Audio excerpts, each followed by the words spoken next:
L'infinie liberté des lettres, de l'insoutenable légèreté de l'être. Milan Kundera est mort hier à l'âge de 94 ans, emportant avec lui l'une des plus belles plumes du siècle passé. Romancier toujours, écrivain jamais, il tenait à la distinction. Son nom fut cité à plusieurs reprises pour le Nobel de littérature. Il manquera finalement la bonne. Kundera éteint, ce sont des millions de lecteurs laissés orphelins. Il leur lègue une œuvre traduite en 24 langues.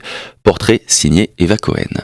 Romancier, oui, mais aussi poète, militant communiste, enseignant en cinéma, amateur de boxe. Milan Kundera, traduit dans une quarantaine de langues et maintes fois récompensé, laisse derrière lui une œuvre considérable, teintée d'humour et de beauté.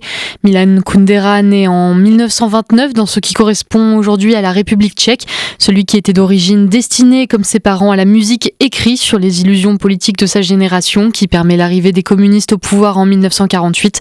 20 ans plus tard, c'est le printemps de Prague, écrasé par les armées du régime soviétique. Proche du pouvoir et mis à l'index, Kundera s'exile en France, dont il prend la nationalité en 1981. Arrivé dans son pays d'accueil, l'écrivain choisit le français comme langue d'écriture. Il publie La valse aux adieux ou encore Le livre du rire et de l'oubli. En 1984, il signe ce que d'aucuns considèrent comme son chef-d'œuvre, L'insoutenable légèreté de l'être, ode à l'amour et à la liberté, porté à l'écran au cinéma en 1988.